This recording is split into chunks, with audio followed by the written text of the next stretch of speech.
ever hear the tragedy of Darth Plagueis the Wise? No. I thought not. It's not a story the Jedi would tell you. In this video, we're diving into Stellaris to try and make Corvette Swarms great again.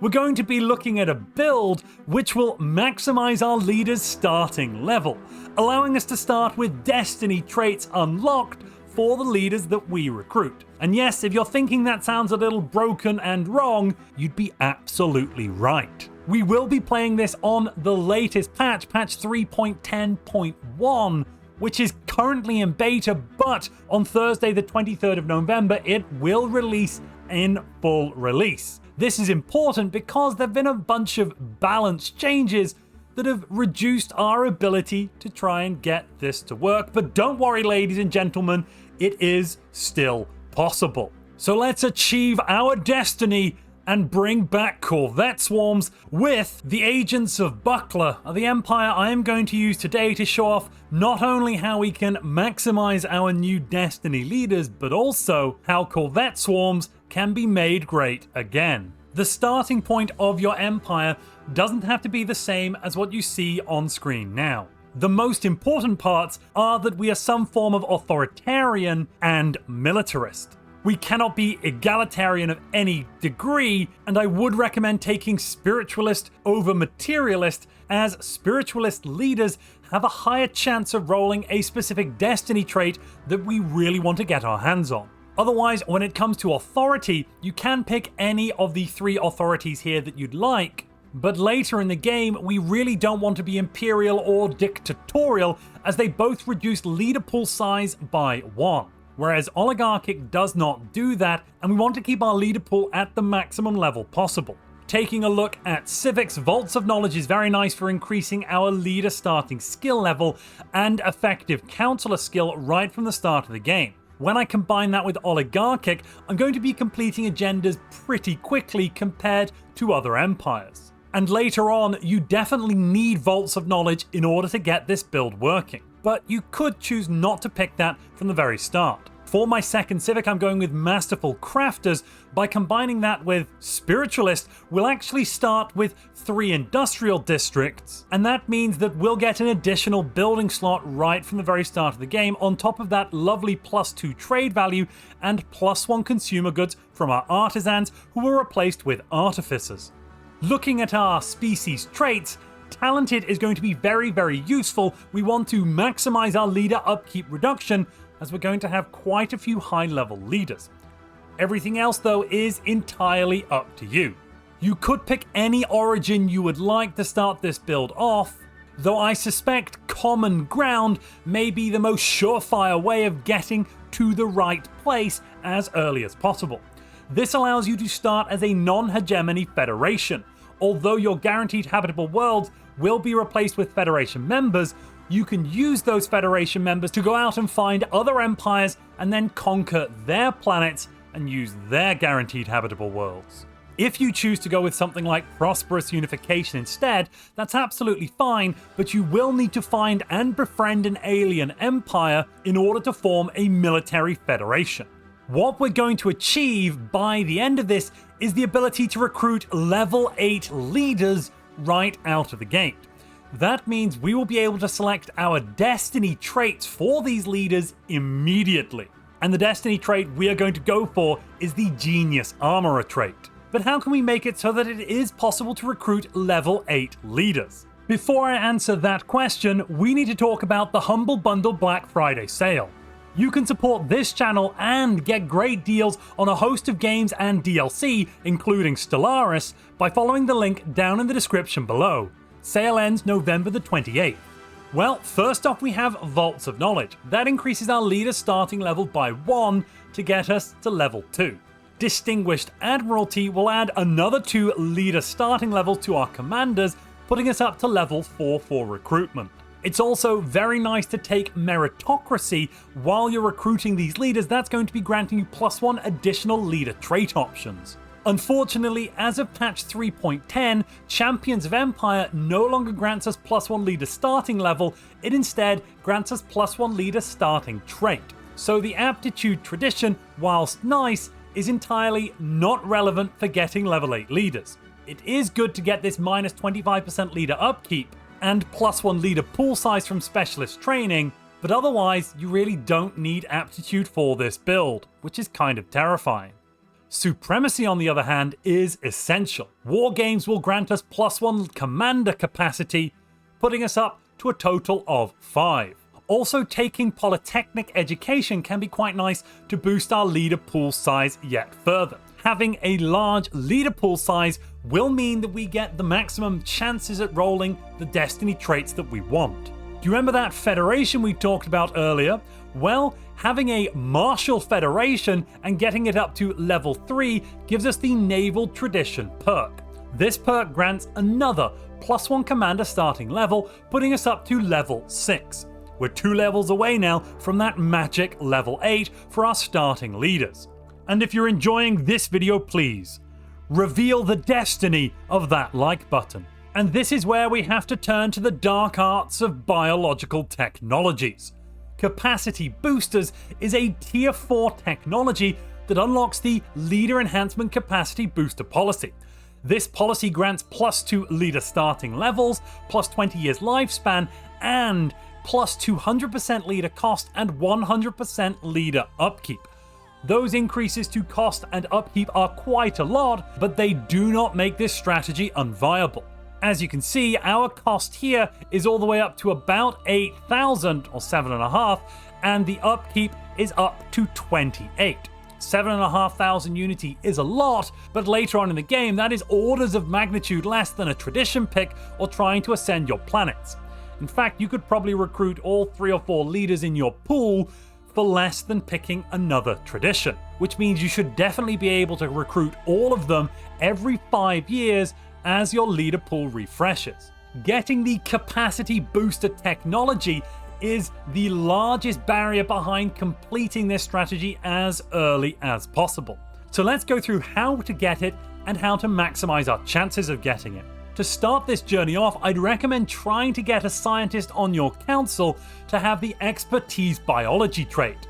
This will grant increased research speed for biology options and an increased weight of drawing them. Getting up to level 3 will give you a whopping 75% boost to the chance of drawing biology techs. And it's biology techs we need. You'll start by getting genome mapping. And then at tier 2 we need to unlock Vitality Booster. That's going to grant all of our leaders plus 10 years leader lifespan, and more importantly, unlock the ability to research selected lineages. Selected lineages is the phase 1 level of capacity boosters. This basically grants half the bonuses of capacity boosters, and this comes from this tier 3 technology.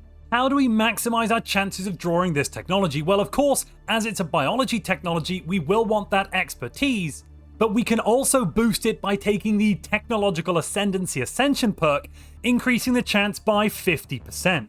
Being authoritarian doubles our chance of getting that technology. That's why you really want to be authoritarian. After getting selected lineages and capacity boosters, feel free to move out of this space, but before you have those techs, you really want it. If you are some form of egalitarian, that actually reduces your chance of getting selected lineages by 75%, getting a 0.25 multiplicative modifier added on there, so that's really bad.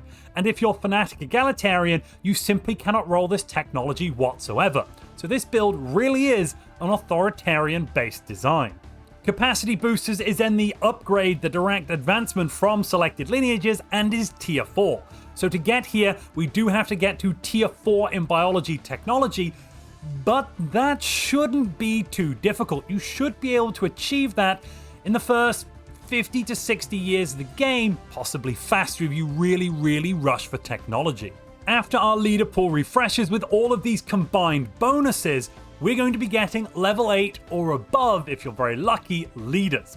We can then recruit these and immediately start picking their traits.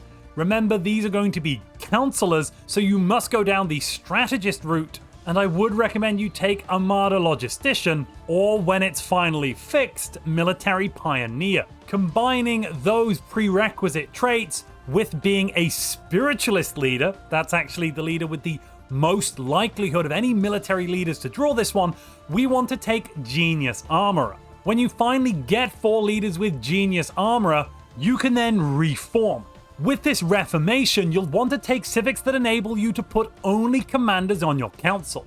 You can then select council positions and put your 5 Genius Armorers on the council. So what does Genius Armorer do, and why am I trying to get you to put it on the council? Well, this grants us plus 100 shield hit points and plus 100 armor hit points for every ship in our empire.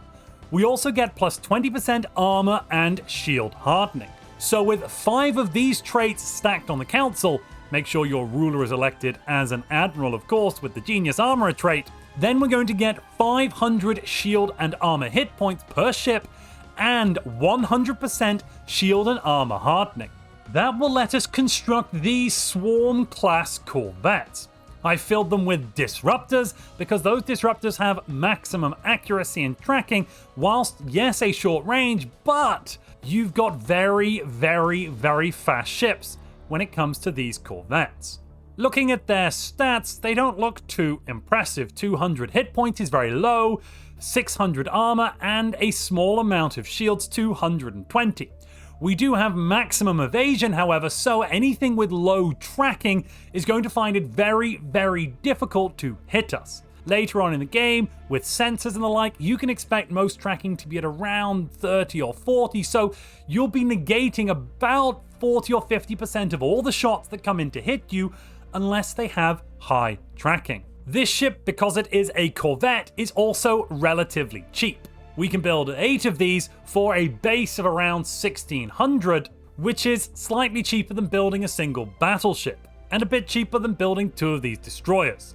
What would be even better than the disruptors is the ancient nano missile cloud launcher. Unfortunately, this requires a high price in minor artifacts, and you probably won't be able to afford to spam these out like other things. Your best bet really is going to be the disruptor, but do bear in mind what the enemy is running in terms of hardening both for armor and shields.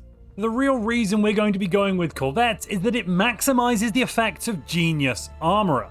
It's adding 500 armor and shield hit points onto our ships. The same is of course true for, let's say, our battleships here, which are getting 500 armor and shields as well, but we can field 8 times as many Corvettes in terms of both cost and naval capacity as we can battleships. So the total impact here is 4,000 additional armor and shield points per 8 naval capacity. And that is very, very scary. Buy one of those lovely new level 8 admirals, increase the traits it has, make it a proper admiral, turn on your edicts like astral shielding, shield boosts for gases, reactive armor, and focusing crystals, and these individual Corvettes are starting to look very, very tanky. Don't forget they have at least 100% armor and shield hardening, so all bypass weaponry will not get through. They will have to chew through first the shields and then the armor.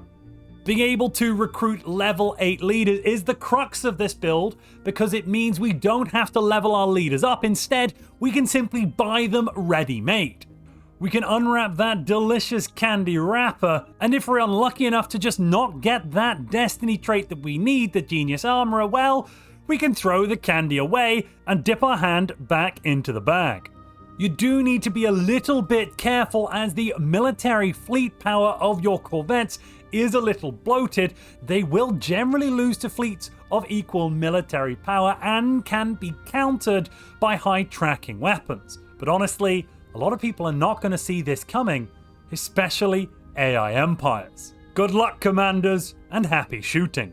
If you've enjoyed this video on how to make Corvette Swarms great again, but you really want to know how to build the tallest empire ever in Stellaris, click the video on screen now.